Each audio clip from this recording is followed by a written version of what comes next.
하나님 말씀 받겠습니다. 하나님 말씀은 구약 성경 욥기서 1장 1절부터 5절까지 말씀입니다. 구약 성경 욥기서 1장 1절부터 5절까지 761쪽에 있습니다.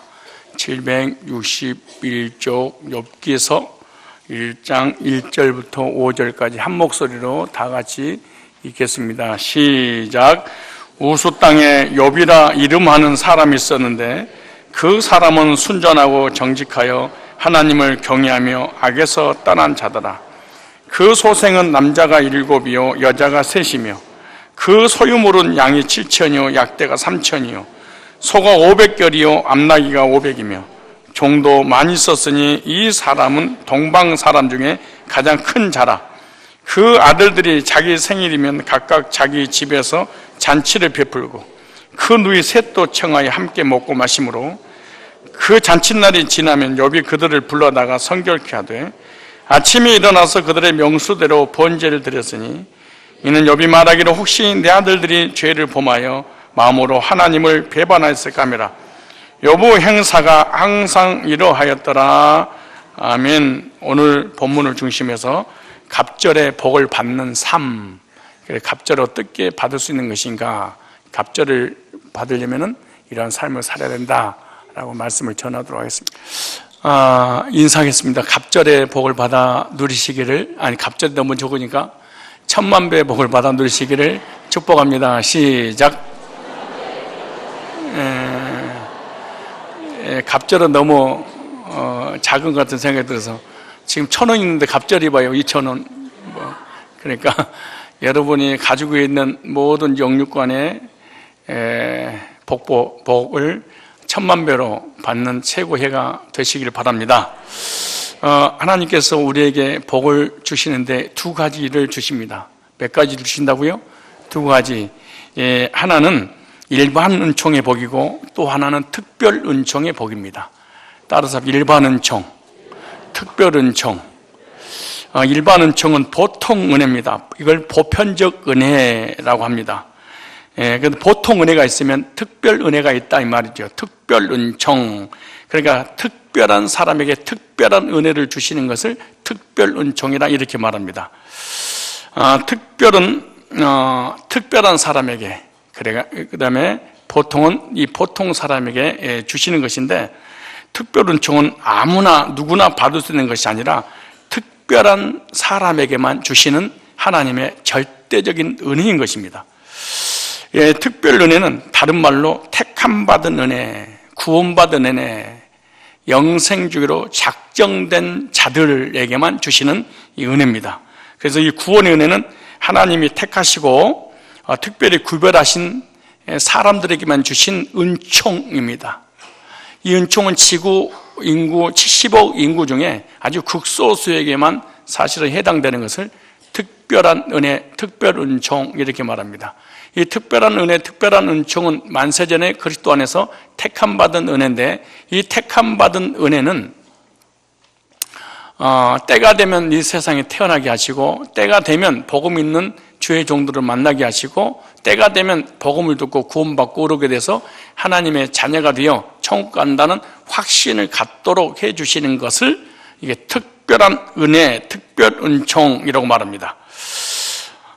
특별 은혜는 아무나 받는 것이 아니고 하나님의 사람들에게만 해당되는 것을 특별 은혜, 특별 은총입니다. 그래서 하나님을 믿는 것은 믿는다는 자체가 바로 기적이고 능력이고 특별한 은혜입니다. 우리가 예수 믿고 구원받아서 하나님 백성이 되었다라고 한다면 여러분 특별 은총을 받은 특별한 사람들인 줄로 믿습니다.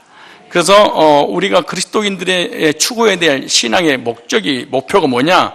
바로 특별 은혜를 받은 것을 추구하고 그 받은 것에 늘 감사하며 사는 것이 바로 그리스도인들의 이 아름다운 삶입니다.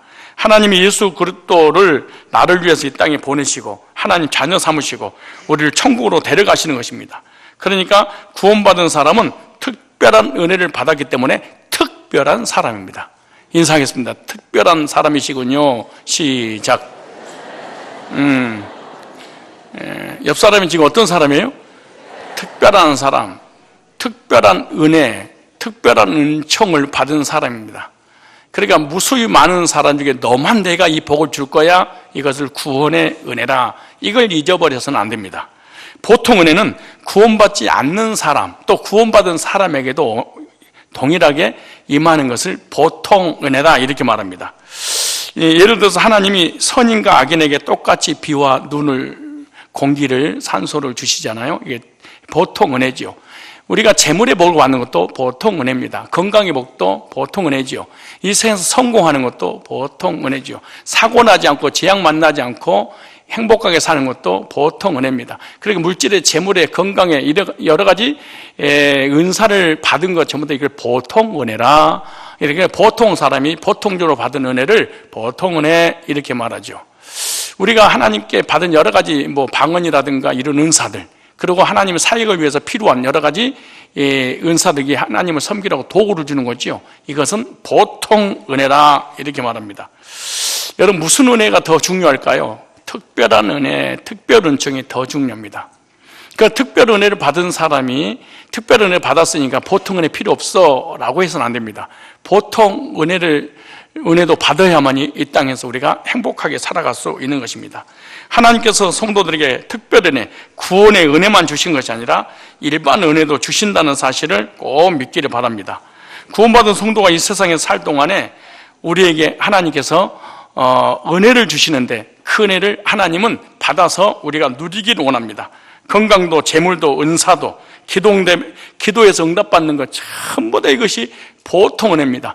기도에서 병고침 받는 거, 기도에서 능력 받는 거, 기도에서 은사 받는 거, 이게 특별한 은혜가 아니고 보통 사람에게 보통적으로 주는 보통 은혜입니다. 그런데 구원의 은혜는 모르고 보통 은혜만 추구하는 것을 기복신앙, 번영신학, 이렇게 신학이라고 하는, 이걸 갖다 이단이라고 말합니다. 나는 특별 은혜 받았으니까 보통 은혜 필요 없어. 이것도 심각한 병입니다. 그래서 특별 은혜 받은 사람이 이 땅에 사는 날 동안에 살아야 되는 삶의 의미를 깨닫기 위해서는 일반 은총, 일반 은혜도 하나님 주셔야만이 우리가 받을 수 있고 우리가 또 누릴 수 있는 것입니다. 그럼 우리가 추구해야 될 것은 특별 은혜를 받아서 구원받았다, 이 말은 보통 은혜도 우리가 추구를 해야 될 줄로 믿습니다. 여러분, 세상에서 정말 잘 먹고 잘 살고 싶어요? 안 그러면 거지처럼 살다가 거지처럼 죽었으면 좋겠습니까? 어떠세요? 부여를 누리면서 살고 싶어요? 맨날 돈이나 꾸러다니고 맨날 병원이 자기 안방 들락거리듯이 들락거리고 쌓고, 나가도 저주받고 들어가도 저주받고 떡반죽이 저주받고 몸때가리 저주받고 이렇게 살고 싶어요. 나가도 들어가도 복을 받고 육신도 건강하고 물질도 부여해져서 누가 돈 좀 꿔달라고 그러면은 10,000원 꿔달라면 20,000원 꿔주고 20,000원 꿔달라 200,000원 꿔주고 200,000원 꿔달라 2,000,000원 꿔주고 2,000,000원 꿔달라 2억 꿔주고 2억 꿔달라 막 20억을 꿔주고 이런 사람을 되고 싶어요. 안 그러면 그렇게 아주 거지처럼 그냥 막 이렇게 너덜너덜하게 살고 싶어요. 너덜너덜하게 살고 싶지 않으면은 보통 은혜도 받아야 될 줄로 믿습니다. 세상에도 하나님의 사람들에게 또 불신자에게도 주시는 보통 은혜인데, 특별히 이건 중요한 것은 구원받지 않는 사람에게도 오는 이런 은혜가 무슨 은혜다? 보통 은혜다라고 하는 겁니다. 그래서 오늘 본문에 보면은 보통 은혜를 보통적으로 많이 받은 사람이 있는데, 그 사람이 욥이라는 사람입니다. 욥은 특별한 은총을 못 받았어도 보통 은혜를 받은 사람입니다. 육신적으로 많은 복을 받은 사람인데, 하나님께서 많은 재물과 자녀를 주셨는데, 얼마나 많은 재물을 주셨는데 동방에서 가장 큰 자라. 동방이란 말은 지금 대한민국 땅, 이단들은 동방을 한국이라고 그래서 한국에 재림주가 나타났다. 이만희가 자기가 재림주고 안상욱이가 재림주라고 그래서 속아가지고 진짜 미친놈들이 얼마나 많은지 모르는데, 여러분, 성경에 기록된 당시에는 이런 아시아는 없습니다. 당시에 동방, 아시아 할 때 저기 소아시아를 얘기하고 있고요. 또 동방은 이스라엘 중심으로 해서 이란, 이라크, 사우디아라비아 이쪽을 중동 지역 그쪽을 동방이라 이렇게 말했습니다. 욥이 살고 있었던 그 시대는 바로 지금으로 이름이 이란 정도 됩니다. 근데 그쪽에서 가장 부자였다 이렇게 말합니다. 그러니까 앞을 이렇게 63층에서 그 밑을 내려다보고 멀리 쳐다보면은 자기 땅이 어디 있는지 모를 정도로 그렇게 부자로 살았던 사람이 바로 욥이라는 사람입니다. 우리는 한 평이라도 있으면은 감지덕지에 감사하겠는데 한 평도 없고 한 평만 있어도 땅 있다고 땅땅거리면 살겠는데 한 평도 없는 사람들이 얼마나 많이 있는지 모릅니다. 그런데 욥이 이렇게 부자가 되어서 풍요롭게 살 수 있었던 이유가 있습니다. 그것은 욥기서 1장 1절 이하에 보니까 하나님께서 복을 주셔서 그래요. 참 구원받지 않는 사람에게도 하나님께서 엄청난 복을 쏟아부어 주시는데 왜 주냐? 감당하니까 주시는 거예요. 근데 사단이 하나님께 욥을 참수할 때 뭐라고 말한 줄 아십니까? 보세요. 10절에 여러분요, 사단이 우리에게 복 주는 게 아니에요. 불신자에게 주는 것도 사단이 주는 것이 아니에요. 그리고 사단이 지 맘대로 줬다 뺏었다 할 수 없어요. 하나님이 뭐라고 하신 거 볼까요? 욥이 이 사단은 저 혼자 아무것도 할 수 없는 거예요. 아무것도. 욥기서 보세요. 1장 10절. 자, 1장 10절 9절부터 10절까지 시작. 사단이 여호와께 대답하여 가로되 욥이 어찌 까닭 없이 하나님을 경외하리까? 뭔가 까닭이 있으니까 하나님 잘 섬겼다 그 말이에요. 그럼 어떤 까닭이냐? 사단이요, 구원받지 못한 것도 알고요, 그리고 하나님께서 주신 복도 알아요. 그러니까 구원도 못 뺏어가지만 복도 못 뺏어가요. 사단이 대부분 사단을 결박당할지어다 사단이 재물을 뺏어간다고 그러는데 절대 사단이 개인의 임의적으로 뺏어갈 수 없는 거예요. 절대 건들지 못하는 거예요. 불신자가 됐든 신자가 됐든 간에 하나님이 허락을 해야 됩니다. 자 보세요. 까딱없이 섬기니까 그러면서 보세요. 10절에 주께서 그와 집과 그 모든 소유물을 산울로 두루심이 아니니까 그러죠. 이 말을 지금 현대어로 표현해서 읽어주면 뭘까요? 돈 세다 잠들게 하소서. 돈 세다 잠들 정도가 아니고 돈이 너무너무 많아가지고 돈이 어디가 있는지도 모를 정도로. 두루심이 아니니까 주께서 그 손으로 하는 바를 복되게 하사. 사단이 하는 게 아니에요. 사단이 뺏어갈 수 없어요. 소유물을 땅에 널리게 하셨습니다. 이제 주의 손을 펴서 그의 모든 소유를 치소서. 그럼 정령 대면하고 주를 욕하리라 이러죠. 그러니까 자기가 치고 싶다고 치고 주고 싶다고 주는 것이 아니고 하나님 앞에 허락받고 하나님이 어떤 계획이 있으시면 허락을 할 때 이제 사단이 역사를 하기 시작하는 거죠. 그래서 사단 쫓아내려고 하지 말고 하나님 관계를 중요시하면 사단 문제는 해결이 되겠죠. 그래서 사단아 들어가라 나가라 너 누구야 할 것도 없습니다. 주님의 관계가 좋으면 사단은 역사 안 하지요. 주님의 관계가 좋지 않으니까 사단이 역사를 했죠. 그래서 그런 교리가 나왔습니다. 귀신은 베리야. 그래서 모든 것을 귀신으로 푸는, 귀신이 가져다 주는 질병, 귀신이 가져다는 문제, 귀신이 가져다는 저주, 병, 이거 전부 다 귀신이다 그렇게 얘기해. 그렇지 않습니다. 하나님이 허락을 해야지 사단이 활동을 하게 됩니다. 여기 활동이에요. 근데 사단이 욥을 참수하기를 어떻게 하는 거예요? 하나님이 세 가지를 해주셔서 그러지 않습니까? 그래. 그 첫째가 뭐예요? 주께서 그와 그 집과 그 모든 소유물을 산울로 두루심이 아니니까. 첫 번째. 두 번째, 주께서 그 손으로 하는 바를 복되게 하셨습니다. 그랬어요. 세 번째, 그 소유물로 땅에 널리게 하셨지 않습니까? 이 세 가지. 그러니까 사단이 준 게 아니고 누가 주셨다? 하나님이 주셨다는 걸 사단이 안 거예요. 이해가지요? 그럼 우리가 복을 받는 것도 누가 알고 있는 거야? 사단이 알고 있는 거예요. 우리가 구원 받았는지 안 받았는지 사단이 알아요, 몰라요? 아는 거예요. 그런데 구원도 누가 주셔야 되고? 하나님이. 일반 은총도 누가 주셔야 되고? 하나님이. 욥이 이렇게 된 것을 하나님이 주셨지 않습니까? 이것이 무슨 은혜? 보통 은혜, 이 구원이 아니에요. 그럼 삼성 회장이 구원받고 LG 회장이 구원받고, 아니 현대 사장이, 그럼 부자가 구원받으면 우리는 전부 다 지옥 갈 사람이라 그 말이에요. 상식적으로 한번 생각을 해봐요. 이게 번영신학에서 나온 거지요. 예수 믿는 사람이 복을 받지 못한 것은 저주다 이렇게 해가지고 교리를 만든 게 번영신학이고, 이게 인토컵이고, 이게 신사도 하는 뭐라고 그래요? 아무튼 이것들이 이런 것을 하는 거예요. 하나님이 울타리가 되주시고, 하나님이 그 손으로 복되게 하시고, 그 소유물을 땅에 널리게 하신 것입니다. 그리고 다산에 복도 주셔서 그 가정도 잘 되도록 하나님 다 주셨다는 거예요. 그런데 욥의 육신적인 삶의 복에는요, 복 있는 욥의 삶이 있었다 그래요. 이런 보통 은혜, 보통 축복을 받기 위해서는 보통 복을 받을 수밖에 없는 욥의 삶이 있었어요. 우리도 욥과 같은 삶을 살면은 욥에게 주셨던 그 복을 우리들에게도 주실 줄 믿습니다. 욥은 어떤 사람이 오늘 1장 1절 이하에 소개하기를 경건하고 하나님을 잘 섬기는 사람이었다 그랬어요. 하나님을 너무너무 경건하게 잘 섬기고,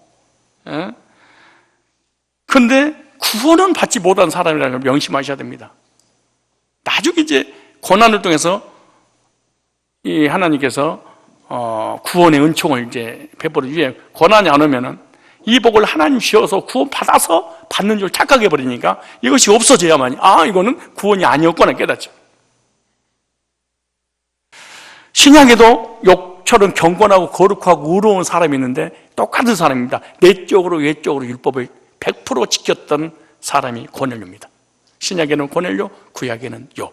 이 사람은 이 겉으로만 하나님을 섬기는 게 아니에요. 진짜 속 내장까지 하나님을 실제로 이 야차례의 몸을 가지고 실제로 이렇게 경건하고 거룩하고 의롭게 내적으로도 외적으로도 이렇게 진짜로 섬겼던, 다시 말해서 바리새인들이 섬기는 섬김하고 고넬료가 욥이 하나님을 섬기는 섬김 자체가 달라요. 어떤 외식하는 자가 아니라 실제로 중심에서 하나님을 섬겼던 사람들입니다. 그래서 기도하다가 천사도 만나고 하나님도 만나서 기도의 응답도 받고, 그리고 네 구제 하나님을 상대를 되어 기억하시면 되었으니 다 됐어. 그런 구원만 못 받는, 나중에 베드로를 통해서 구원받고 욥도 이 고난을 통해서 복음을 깨닫고 기도 듣기만 했었던 하나님을 내가 눈으로 주를 배움나이다, 구원받게 되는 거죠. 그런데 욥은 보통 은혜를 지상에서 아주 많이 받은 사람입니다. 재물의 복을 받고 다복한 복을 받고 육신적인 모든 복은 다 받은 사람입니다. 그런데 일반 은총보다 더 큰 복이 무슨 복이다? 특별한 복, 특별 은총이다. 우리는 일반 은총을 좀 덜 받았어도 특별 은총을 다 받은 줄로 믿습니다. 그렇죠? 특별 은총을 받은 사람이 일반 은총을 안 받아도 괜찮겠죠? 어떠세요? 갑절의 복, 이것이 마음에 들어요? 천만배 이게 더 마음에 들어요? 예? 천만배가 마음에 들어요? 갑절이 마음에 들어요? 이러지 말고 자신 있게 대답을 하셔야 됩니다.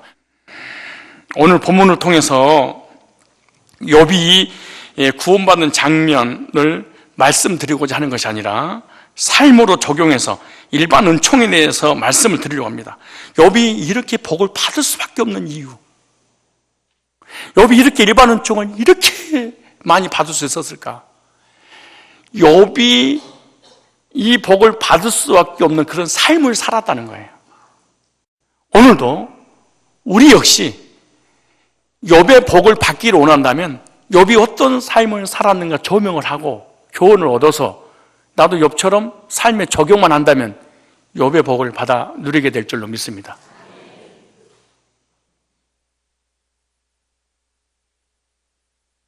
(2018년) 욥의 복을 받아 누리는 아멘 그래놓고 개똥처럼 개떡처럼 개처럼 살면 안 되잖아요. 생각해 보세요. 욥이 이런 삶을 살아서 욥의 갑절의 복을 받았으니까 우리들도 갑절의 복만 생각하지 말고 욥처럼 살아야지.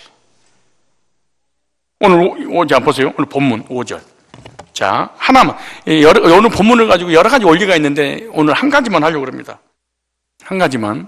한 가지라도 가지고 가세요. 한 가지만. 자, 여기서 1장 보세요. 2절, 자 보세요. 4절, 5절. 시작. 그 아들들이 자기 생일이면 각각 자기 집에서 잔치를 베풀고 그 누이 셋도 청하에 함께 먹고 마시므로 그 잔칫날이 지나면 욥이 그들을 불러다가 성결케 하되 아침에 일어나서 그들의 명세대로 뭘 드렸으니? 번제를 드렸으니. 첫째, 예배 우선순위 삶을 살았습니다.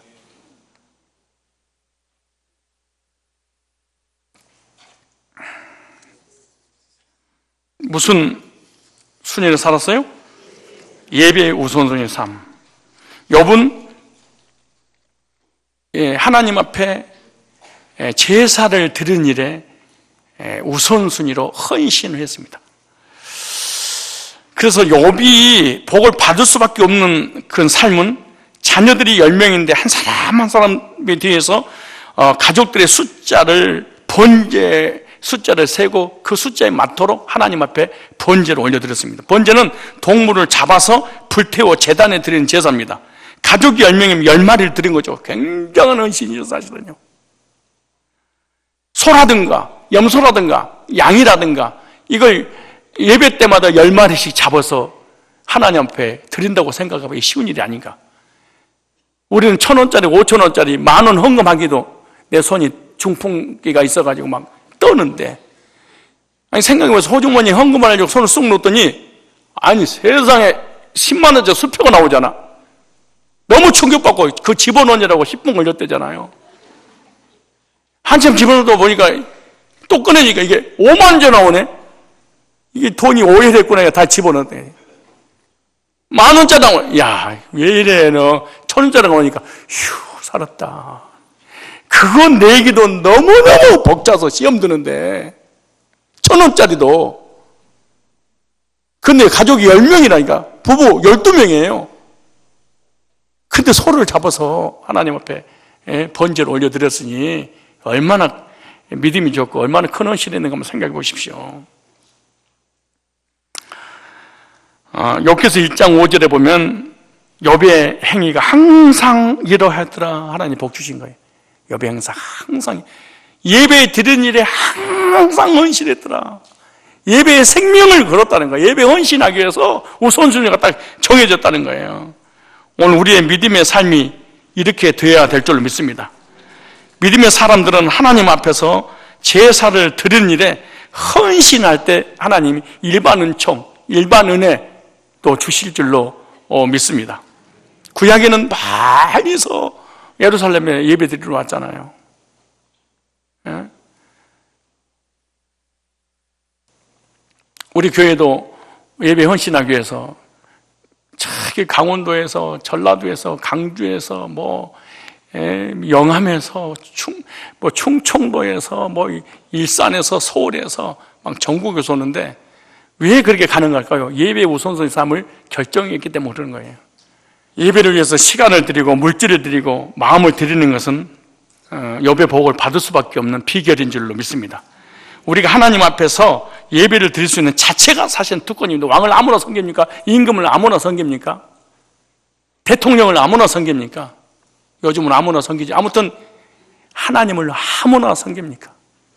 전능하신 창조주를 섬길 수 있는 그 자체가 하나님 은혜요 특권인 줄로 믿습니다. 오늘 욥기서 1장 5절 다시 한번 보세요. 욥의 행사가 제사 지내는 게 5절 시작. 그 잔칫날이 지나면 욥이 그들을 불러다가 성결케 하되 아침에 일어나서 그들의 명소대로 번제를 드렸으니 이는 욥이 말하기를 혹시 네 아들들이 죄를 범하여 마음으로 하나님 배반했을까 하며 욥의 행사 항상 이러하였더라 그랬어요. 그리고 오늘은 구원으로 푸는 것이 아니고 삶으로 풀었습니다. 이 삶을 보고 하나님께서 이 욥에게 복을 주셨으니까 욥의 복을 받으려면 욥의 행사 항상 이러했듯이 우리도 예배 드리는 삶을 항상 이러하였더라 이렇게 해야 됩니다. 이것이 특권이고 이것이 바로 하나님의 은총입니다. 성경에 보면은 하나님께 예배 드릴 때 하나님은 약속된 복이 보장을 해 주신다고 그렇게 말씀하시는 출애굽기 20장 24절 한번 보세요. 창세기 출애굽기 한번 보세요. 예배 드릴 때 그 장소에 주님이 강림하셔서 복을 주신다 이렇게 말해요. 출애굽기 20장 한번 보세요. 20장 예배가 얼마나 중요한지. 20장 찾으셨죠? 24절입니다. 자, 24절에 시작. 내게 토단을 쌓고 그 위에 너의 양과 소로 너의 번제와 화목제를 드리라. 내가 물은 내 이름을 기념하게 하는 곳에서 네게 강림하여 뭘 주리라? 예배 드리는 그 장소에 주님께서 강림하셔서 복을 주신다. 그러니까 왜 주님께서 강림하신 이유가 뭐냐? 복 주시려고 강림하셨다 그렇게 말해요. 오늘 이 시간에 하나님 앞에 예배 드리는 여러분에게 주님께서 찾아오셔서 복을 주시고 계시고 복을 주실 줄로 믿습니다. 예배 드리는 자에게 하나님 주신 약속된 복입니다. 신약에서 출애굽기 20장 24절에 구약이 있지만은 마태복음 18장 20절에 보면 두세 사람이 내 이름으로 곳에 나도 그들 중에 함께 할 것이다. 주님께서 강림하셔서 함께 하시는 그 이유가 뭐냐? 하나님께서 은혜도 주시고 복도 주시고 치료도 하시고 모든 삶의 문제들 해결해 주시려고 주님이 찾아오시는 거예요. 그래서 예배가 너무나 중요한 겁니다. 예배에 헌신하면 하나님이 얼마나 기뻐하시는지 모릅니다. 예배 시간에 안 빠진 것만 해도 복입니다. 믿음의 사람은 예배가 신앙의 목표가 돼야 되고 삶의 목표가 되는 거야. 내 인생의 우선순위, 내 인생의 삶의 목표가 직장도 가정도 돈, 명예가 아니라 하나님이다. 그래서 만사를 제쳐놓고 예배 드리는 일에 헌신할 때 욥에게 주셨던 엄청난 복들을 오늘 우리들에게도 주실 줄로 믿습니다. 성경에는 항상 두 가지 써놓지요. 하나는 구원, 하나는 삶. 성경에서 삶을 그렇게 살았을 때 하나님 복을 주셨는데 그 삶을 그렇게 살아서 복을 주셨다. 그래서 구원받았다. 이것은 율법주의라고 그러는 거예요. 아주 무서운 겁니다. 그래서 구원이라는 단어 속에다가 우리의 어떤 것, 그러니까 예를 들어서 구원받으려면은 방언해야 돼. 이단입니다. 방언하되 구원의 열매가 아니에요. 구원을 받음에 있어서 회개해야 돼. 그럼 구원이 아니에요. 구원에 있어서 십계명을 지켜야 돼. 이거 이단이라고 그러는 거예요.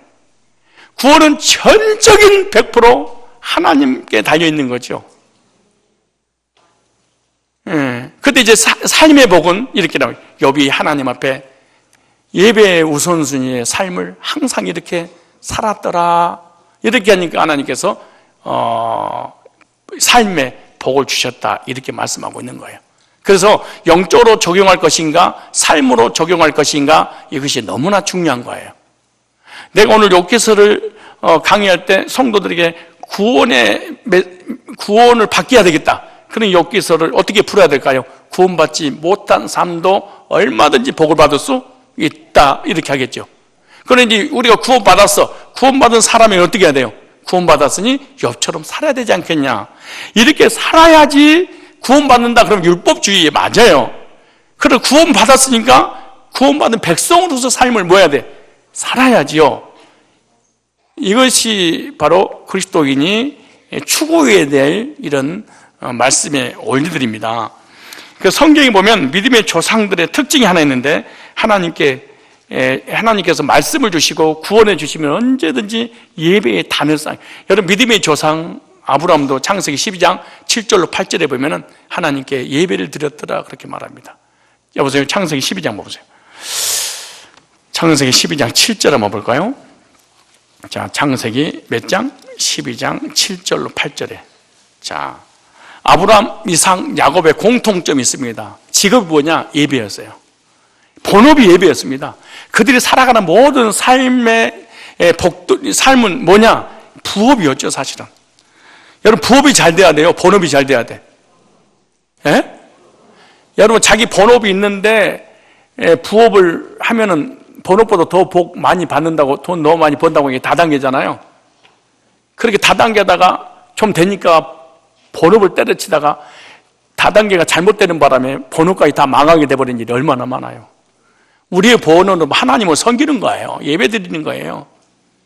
그럼 부업은 하나님이 알아서 책임져 줄 문제 아니에요? 그래서 부업과 본업을 헷갈리면 안 됩니다. 창세기 12장 보세요. 본업을 가지고 있었던 사람.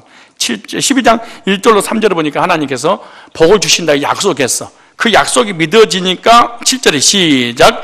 여호와께서 아브라함에게 나타나 가라사대 내가 이 땅을 네 자손에게 주리라 하신지라. 그가 자기에게 나타나신 여호와를 위하여 그곳에 뭘? 단을 쌓고. 그래. 뭘 쌓고? 단을 쌓고. 그러니까 하나님께서 말씀하시고 은혜 받았다 그러면 예배를 드렸어. 그러니까 예배 성공자가 누구냐? 첫째 구원받아야 되고, 두 번째 하나님의 말씀이 임하는 사람이 예배를 드려요. 그런데 하나님이 내게 메시지를 준 적이 없어. 그 사람 예배가 안 돼요. 절대 예배 못 드려요. 그러니까 하나님이 나에게 찾아오셔서 내가 너에게 이렇게 해줄게 라고 메시지가 나한테 와. 그러니까 메시지가 믿어져. 그러나 하나님 무릎을 꿇고 예배의 단을 쌓아. 그런데 하나님이 나에게 찾아오셔서 아무런 말씀을 주지 않아. 그럼 예배를 드리지 않습니다. 그리고 예배에 대한 감격이 없습니다. 예배에 대한 감동이 없습니다. 자, 그 다음 보세요. 8절 시작. 거기서 베델 동편 산으로 옮겨 장막을 치니 선은 베델이요 동은 아기라. 그가 그곳에서 여호와를 위하여 단을 쌓고 여호와 이름을 부르더니 점점 남방으로 옮겨갔더라. 여호와 이름을 불렀어. 예배를 드리면서. 그래서 하나님께서 주시는 복을 받아 누리는 믿음의 조상들의 특징이 뭐냐? 예배의 성공자였습니다. 다윗도 왕이 되기 전이든 왕이 되고 난 이후든 고난이 오든 문제가 있든 없든 관계없이 예배의 성공자가 다윗 삶입니다. 그 믿음을 본받았던 솔로몬이 왕이 되고 난 다음에도 하나님 앞에 1000번째 예물을 드렸더라 그래. 1000번째 제사를 하나님 드렸어. 여러분 생각해, 왕이 됐는데 임금이 부귀영화, 명예, 물질, 권세가 없는, 부족함이 없이 그렇게 살았던 솔로몬도 그럼에도 불구하고 하나님 앞에 예배 성공자가 되었습니다. 우리는 조금만 돈이 좀 되고 직장이 진급이 되면 그냥 하나님 떠나고 예배도 안 드려버리고 지멋대로 막 살아버리고 그러잖아요.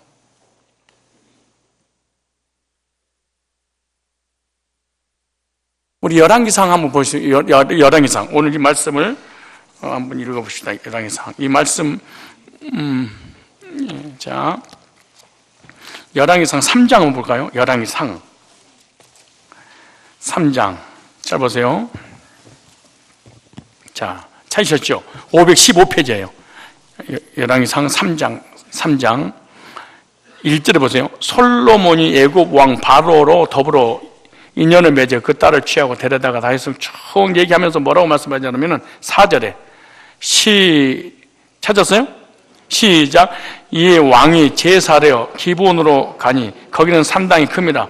솔로몬이 그 단에 1000번제를 드렸더니 1000마리의 소를 드렸던, 양을 드렸던, 1000마리를, 아니 1000번제를 1000일 동안 드렸든지 아무튼 1000번제를 한꺼번에 드렸더니 하나님 앞에 왕이 되고 난 다음에 드렸어요. 드렸더니 보세요. 기브온에서 밤에 여호와께서 솔로몬의 꿈에 나타나시니라. 자 보세요. 이 말씀만 믿어지면 이거 맞히려고 합니다. 하나님이 꿈에 나타나 이르시되 뭐라고, 이거 얼마나 우리가 잘 아는 내용이야. 그래 들을 때만 은혜가 돼. 보세요. 이르시되 내가 네게 무엇을 줄고 너는 구하라 그래. 나 이거 진짜 감동스러운 말씀입니다. 아니 왕에 대해서 1000번제를 하나님 드렸더니 하나님 꿈에 나타나서 솔로몬에게 이렇게 말씀하시는 거예요. 솔로몬아, 네가 나를 이렇게 사랑하는구나. 나를 이렇게 경외하고 나를 이렇게 섬기니 이 세상의 임금 왕보다 나를 더 좋아해서 예배 드리는 거 보니 내가 너 뭐 해주고 싶은데 뭐 필요한 거 없니? 물어. 진짜 이게 진짜. 이거 적용하고 맞춰볼게요. 자, 하나님이 드리란 말도 안 했는데 1000번제를 드리면서 하나님 앞에 예배를 드렸더니 하나님께서 감동을 받으시고 꿈에 나타나서 솔로몬아, 내가 너희 무엇을 해줄게요. 가끔 이럴 때 있죠. 갑자기 애들이 사랑스러울 때 있잖아요. 갑자기 사랑스러워 되는 거예요. 은총아, 너 뭐 필요한 거 없니? 얘기해. 그래. 아빠 없어. 나 괜찮아. 있을 거야. 생각해봐. 잘 생각, 없다니까. 아빠, 괜찮아요. 허허이! 생각하라고! 아빠 왜 그래? 주고 싶어서 그래. 난 너 좋아서 사랑해서 막 주고 싶어 환장하겠어. 말해봐. 그럼 줄 거야? 응. 뭐 사주세요. 에이, 이거까지 맞아 사. 야, 얼마 주면 돼? 10만 원 정도면 되는데, 진짜, 임마. 카드 가지고 와요. 이러고 싶은 적 있죠? 나는 성도들이, 아멘. 이렇게 쓰면요, 내려가서 내가, 뭐 먹고 싶어요? 막 사주고 싶은 성도가 있어. 주고 또 주고 싶은 생각이 있어요. 막 예배 드리고 말씀 받고 막 은혜 받았다고 하는 거 보면. 은혜 못 받는 얼굴 보면 줬던 것도 뺏고 싶고 막. 여러분, 목자가 목원들에게, 성도가 성도들에게 갑자기 어느 날 막 마음에 감동이 와서 막 뭘 주고 싶고 또 주고 막 이런 적 있죠?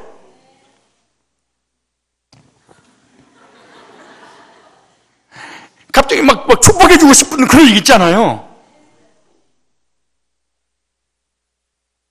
하나님이 솔로몬이 싫은데 생각도 안 했는데 와가지고 또 한번 생각해봐. 괜찮다니까요? 그래도 나 주고 싶어서 그래. 아무거나 구해. 하나님, 저는 어린데 왕이 됐는데 왕이 돼서 어린 나이 왕이 돼서 백성을 치려기가 재판 잘못할까 심히 두렵사오니 지혜를 주세요. 그런 거예요. 1,000번째 드린 것도 하나님이 감동받아서 무엇을 해줄까 이러는데 하나님 마음에 아주 꼭 맞는 지혜를 구한 거야. 그러니까 니네 아버지는 원수 죽여달라고 하더만은 너는 원수를 죽여달라고 구하지 않고 내가 원하는 것을 내 백성들을 위해서 지혜를 달라고 했으니 너네가 무엇으로 너에게 필요한 부귀, 영화, 물질, 재물, 건강 내가 다 줄 거야. 그래. 그 다음에 읽어보면 나와. 예배 한번 제대로 드렸더니 주여 2018년도 갑절의 복을 주시려면 습니다. 그 예배 안 들어.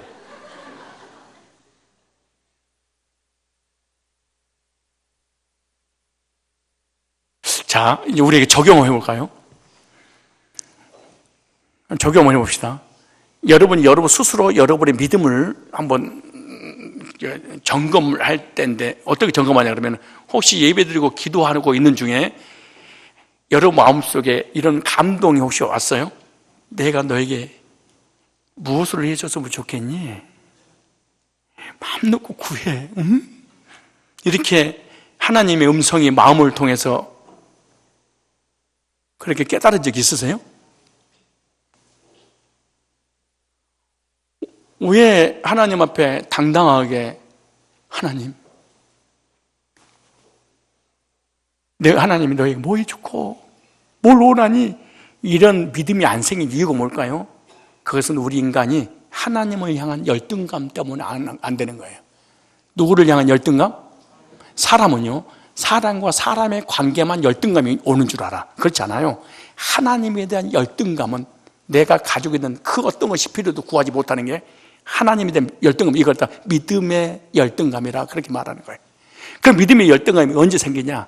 하나님 앞에 해야 될 짓을 안 할 때, 헌신해야 될 때 헌신하지 않고, 회개하지 않을 때 회개하지 않고, 하나님 앞에 드리라고 할 때 드리지 않고, 예배 안 드리면 하나님 앞에 당당하지 못하니까 열등감이 생겨서 하나님 이렇게 하다가 내가 한 게 뭐 있다고 하나님 앞에 구해. 이거 갖다 믿음의 열등감이라고 그래요.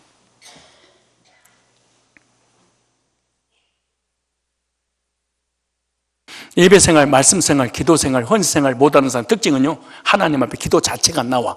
왜 안 나오냐? 구해도 하나님 안 주실 텐데 뭐. 내가 예배를 제대로 드렸어, 기도를 제대로 했어, 헌신을 제대로 해, 내가 한 게 뭐가 있어?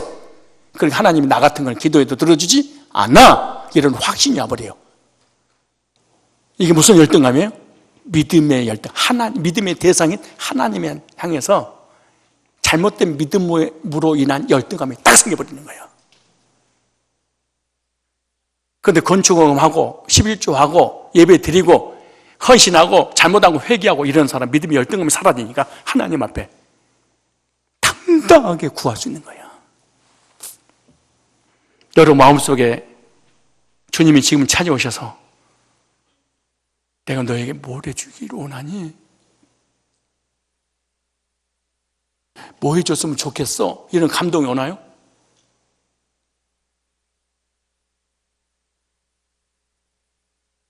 안 오죠? 그럼 여러분 하나님과 뭔가 분명한 문제가 있다는 거예요. 20년 동안 아브라함은 믿음의 열등감 때문에 너무너무 괴롭고 고통스럽습니다. 베드로도 이 믿음의 열등감 때문에 주님을 떠나서 갈릴리 호수로 고기 잡으러 갔습니다. 하나님 앞에 해결하지 못했던 내가 하나님을 바라볼 때 이 하나님을 향한 수치감 때문에 이런 수치를 가지고 어떻게 하나님 앞에 나갈까? 그래서 예배 생활, 11조 생활, 교회 헌신하고 때 하지 못한 사람은 하나님 앞에 당당하지 못합니다. 왜? 죄 때문에.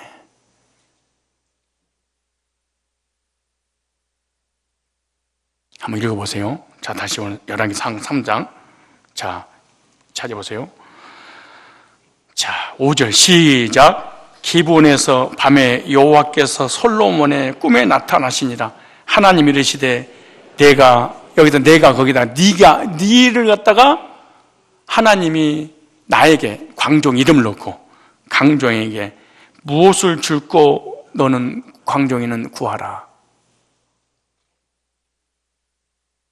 옆 사람이 하나님 대리자로 오늘 잠깐 1분 동안 세웠다고 하고 하나님이라고 그러고 내가 예배드린 상대방을 보면서 내가 너에게 무엇을 해줄꼬? 자, 구하면은 이렇게 구하라고 하면 이쪽에서 구하세요. 자, 오른쪽에서 왼쪽으로 자 지금부터 자 무엇을 해줄꼬 할 때 이쪽에서 구하고 이쪽에서 무엇을 해줄꼬 그리고 짝에서도 또 구하고 이런 식으로 자 이제 오른쪽에서 왼쪽으로 왼쪽에서 오른쪽으로 시작.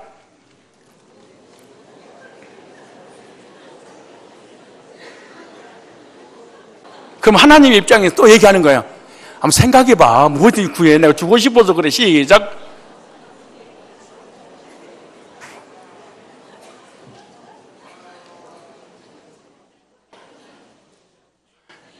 아니, 기도를 1시간, 2시간씩 하면서 구하는 게, 아니, 이렇게 없어요? 내가 너에게 무엇을 해줄꼬? 아니, 얼마나 주고 싶었으면, 하나님이 얼마나 기분이 좋았으면, 내가 뭐 해준 거였어?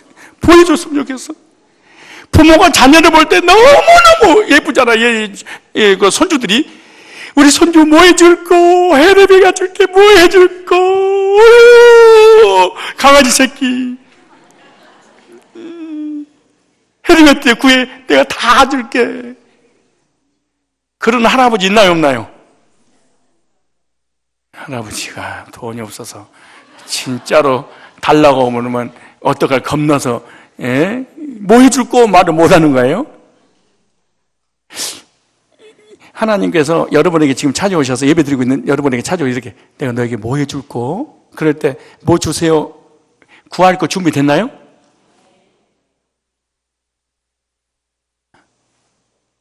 우리는 모든 문제 해결이 뭔 줄 아세요? 아멘. 목탕에서 어떤 그 형사를 만났는데 은퇴하신 형사예요. 그분이 나한테 그런 거예요. 목사님, 기독교인들은 참 좋겠습니다. 그래. 그래서 뭐가 그랬더니 기도하다가 말이 딸리면 하나님, 예수님, 하나님, 주여, 주님 그런 문장이 연결된대. 이거 불신자가 알려준 거야.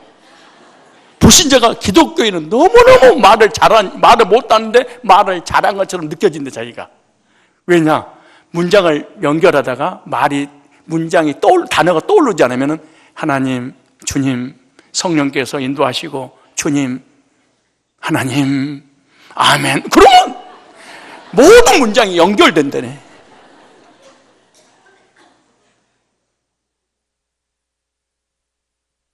우리도 내가 구할 것이 뭔지 모르는데 그냥 아멘 하면 되는 거예요. 그러니까 뭘 구하는데요? 아멘. 아니, 입으로 구체적으로 나열해서 말하라고. 아멘. 뭐를 해줄고? 당당하지 못하지요. 자신이 없지요. 떳떳하지 못하지요. 왜일까요? 열등감 때문에. 사람에게 오는 게 아니고 하나님께. 다 같은 것이. 그리고 열등감 언제 사라지는 거예요? 예배 드리고 말씀 받을 때 열등감 사라지면 하나님 찾아오셔서 구하라고 그러는 거예요. 무엇을 줄고 너는 구하라. 자, 6절에 솔로몬이 가로되 주의 종 내 아비 다윗이 성실과 공의와 정직한 마음으로 주와 함께 주의 앞에서 행함으로 주께서 저에게 큰 은혜를 베푸셨고 주께서 또 저를 위하여 큰 은혜를 예비하시고 오늘같이 저희 위에 앉아 아들을 저에게 주셨나이다. 나의 하나님이여, 주께서 종으로 종의 아비 다윗을 대신하여 왕이 되게 하셨사오나 종이 작은 아이라 출입할 줄을 알지 못하고 주의 빼신 백성 가운데 있나이다. 저희는 내 백성의 수가 많아서, 그러면서 얘기하면서 뭐라세요? 누가 주의 이 많은 백성을 재판하시사 우리가 지혜로운 마음의 종에게 주사 주의 백성을 재판하게 선악을 분별하게 하옵소서. 메시지를 달라는 거예요. 복음을 달라는 거예요. 말씀을 달라는 거예요. 육신적인 말고 영적인 걸 달라는 거예요. 보통 은혜 주지 말고 특별한 은혜를 주셔야 되겠습니다. 이렇게 얘기해요. 그러니까 뭐라고 주세요? 솔로몬이 이것을 구하며 그 말씀이 주 마음에 맞은지라. 어쩌면 예배 드린 것도 너무나 기분 좋은데 어떻게 구하는 것도 나한테 쏙 맞는 것만 그렇게 구하니 너는. 그러니까 주님께서 뭐라고 하셨어요? 저에게 이르시되 이것을 구하도다 자기를 위하여서도 구하지 아니하고 부도 구하지 아니하고 자기 원수의 생명 멸하기도 구하지 아니하고 오직 송사를 듣고 분별하는 지혜를 구하여야지. 이 12절에 시작. 내가 네 말대로 하여 네게 지혜롭고 총명한 마음을 주노니 이로 전에도 너와 같은 자가 없었거니와 너의 후에도 너와 같은 자가 일어남이 없으리라. 내가 또 시작. 내가 또 너의 구하지 아니한 부와 영광도 네게 주노니 내 평생의 열왕 중에 너와 같은 자가 없을 것이라. 부귀 영화 재물 이 세상에 필요한 모든 보통 은혜를 다 부어주셨습니다. 뭐 한번 제대로 드렸는데 예배 한번 제대로 드릴 때 여러분 1,000번 예배를 드리면서 졸았을까요? 정신을 차렸을까요? 우리도 예배다운 예배들을 2018년도 한번 드려봅시다. 정말 하나님 나에게 뭐라고 말씀하실까 막 기대를 하고 확신 가운데 하나님 나와서 예배 드린다면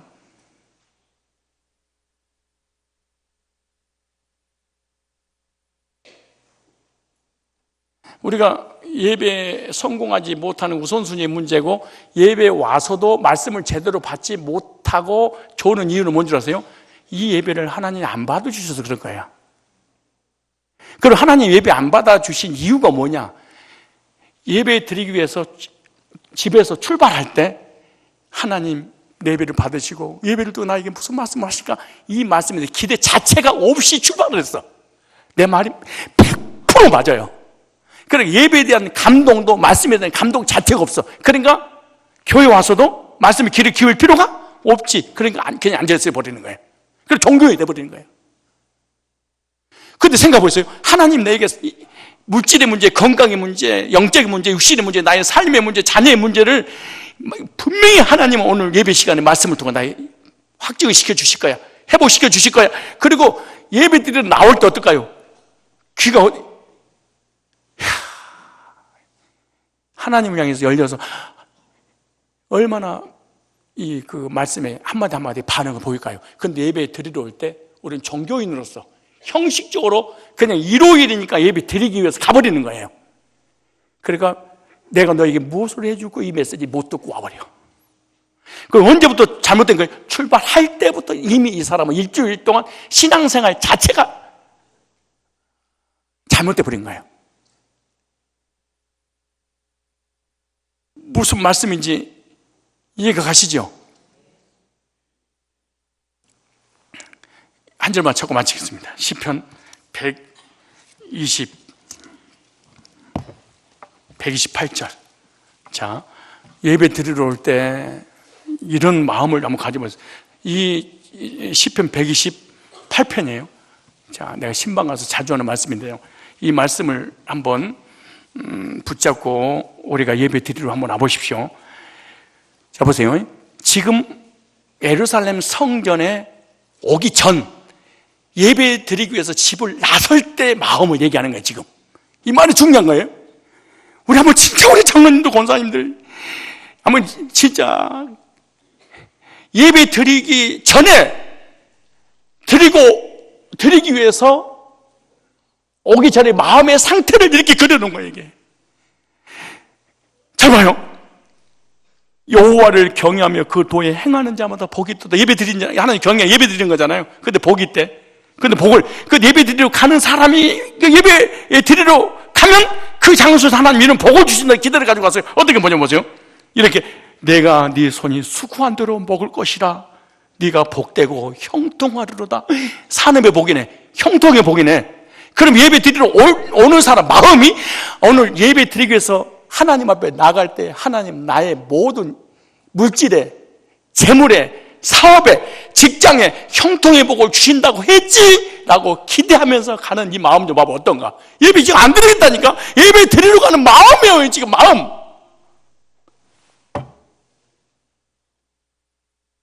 그러니까 여기 앉아있는 게 문제가 아니고 지금 옆에 뒤에서 졸고 있는 게 문제 아니고 이미 오기 전에 나는 하나님 앞에 예배 드리지 않습니다. 나는 하나님의 말씀 받을 생각 없습니다. 그리고 하나님에 대한 비전도 기대도 없습니다. 그러니까 이미 출발을 한 거야. 내 의지하고 전혀 관계없이. 그러니까 여기 앉아있어도 기대가 없는 거야. 그렇겠죠? 자, 보세요. 두 번째. 네 집 내실에 있는 안에는 결실한 포도나무 같다며. 현숙한 여인이잖아요. 이 현숙한 여인이 뭐예요? 하나님과의 관계, 사랑과의 관계, 자신과의 관계, 남편을 이루하고 남편을 격려하고 남편을 높여주고 남편을 우러러보고 사람들 앞에 믿음도 좋지만 가정에 철은 아내가 있다니 존경받는 그 아내, 그게 그 얘기잖아요. 뭐 할 때 예배 드릴 때 내 아내를 이렇게 만들어 주시다니 라고 기대를 가지고 나가는 이 시편 기자의 이 마음 좀 봐봐. 이걸 잘 보세요. 그냥 예배 드리려고 갔다가 앉아서 그냥 돌아가는 건지 졸다 가는 건지 아무런 목적도 없이 와서 종교인들은 목탁 두드려 가는 건지 생각이 출발할 때, 그럼 이미 출발할 때 하나님 예배를 받았냐 안 받았냐, 문제 해결하냐 안 하는지 출발할 때 끝나는 거예요. 보세요. 네 집 내실에 있는 네 안에는 결실한 포도, 네 상에 둘린 자식은 어린애 감람나무 같더라도 영적으로 정신 육신적으로 균형 있게 잘 자라게 해주시다니요. 우리 하나님 앞에 예배드리고 갔더니 자녀들을 이 땅에서 성공자로 영적인 은혜든 마음의 평강이든 육신의 건강이든 삶의 문제를 우리 하나님이 해결해 주시다니요. 예배 드리러 오는 마음의 상태야. 지금 예배 드리기 전이에요. 지금. 근데 예배 때는 어떨까요? 얼마나 감격스러울까. 예배 때는. 그러니까 이미 출발할 때 예배 우리 안 하는 거예요. 근데 보세요. 어린 감람나무 같으리로다 그래. 어린 감람나무 같으리. 그러니까 무슨 말이야? 가정을 내가 행복하게 해줄게. 내가 가정을 책임져 줄게. 그런 거야 이게. 그 믿음 없는 남편 이런 사람하고 결혼하면 안 돼. 진짜 큰일 나는 거야. 세상에서 성공하는 사람의 특징이 뭐죠? 눈탱이가 살아있어. 눈탱이는 바깥인데 눈알이. 눈이잖아요. 누가 어른이 말을 하잖아요. 야, 여러분 성공한 사람들의 그 특징이 하나는 뭔지 아세요? 어른이 말을 하면 눈이 마주쳐 딱. 네. 아, 네. 잠깐만요. 부장님, 잠깐만요. 죄송합니다. 제가 머리가 부장님보다 부족하잖아요. 예, 첫째. 아까 그거 다시요. 둘째. 네네. 셋째요. 별표. 네. 사진 딱 지금, 부장님, 내가 실행 옮기도록 하겠습니다. 이런 아이디어를, 대단하시네요. 눈을 보면서. 고 과장, 예. 나 좀 봐.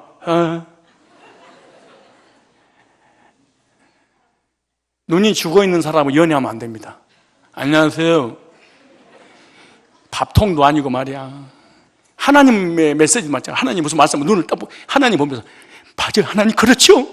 아멘. 그러면요. 막 이런 맛이 있어야 되지.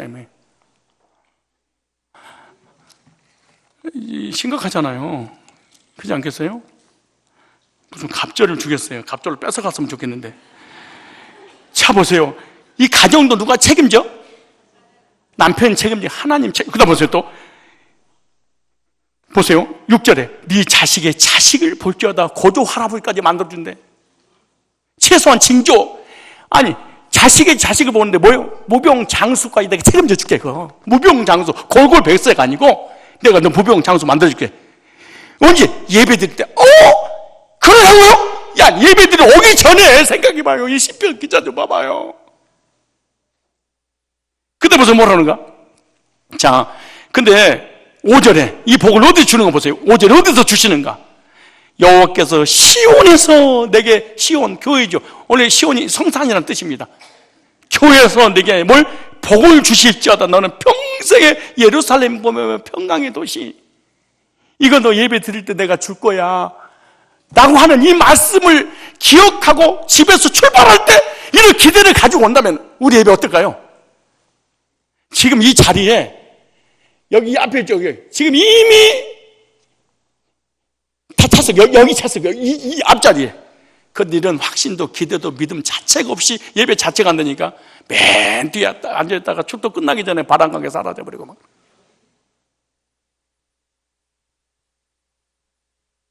그러니까 우리가 하나님을 제대로 믿고 있는 것이 아닙니다. 사실은 습관도 중요하지만 제대로 알고, 여러분 시편 128편 오늘 집에 가서 묵상하면서 교회 오기 전에 항상 이걸 읽고 한번 해보십시오. 예배 드리러 가기 전에 하나님을 향한 내 마음의 상태야. 예배 드리면 시온에서 형통의 복을, 가정의 복을, 자녀의 복을, 무병장수의 복을 그분이 주시다니 라고 기대하면서 오는 것과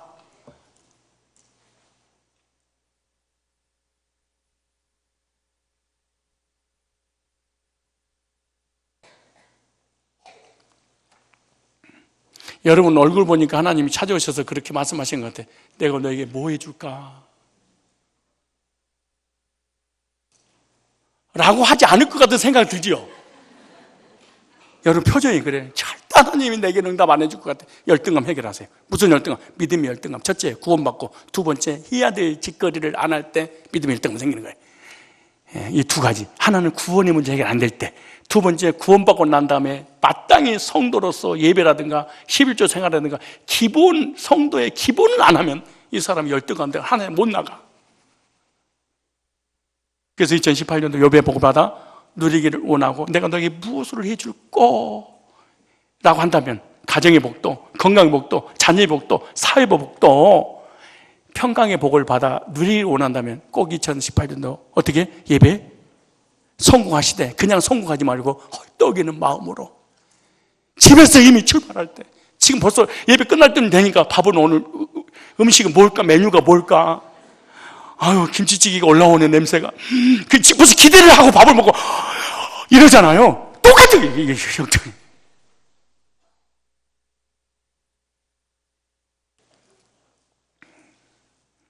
예배 성공합시다. 인사하세요. 예배 성공해서 무엇 해줄까? 음성을 듣는 금년이 됩시다. 눈이 감기면 바늘을 갖다가 꽂아놓고 진짜 예배 시간에 한번 생각해보면 이 세상 여러분 떠날 때 내가 다 장례도 치러줘야 되잖아요. 감기 연습하다가 감았군요. 그렇게 하지 말고 시신을 끼안으면서 울면서 가면 안 됩니다. 이 예배 시간에 이렇게 은혜를 받은 사람이 데려가면 어떡합니까? 저는 다 알아요. 구원 받았는지 안 받았는지, 구원받고 난 이 사람의 신앙생활이 어떤지, 진짜 메시지가 필요한지, 진짜 말씀의 삶을 살고 싶은지 목사가 모르겠습니까? 진짜 정말로 메시지 반응하고 예배 때 흥분해서 내가 너에게 뭐 해줄고 이런 음성 듣고 갑절의 복을 받는 그런 역사가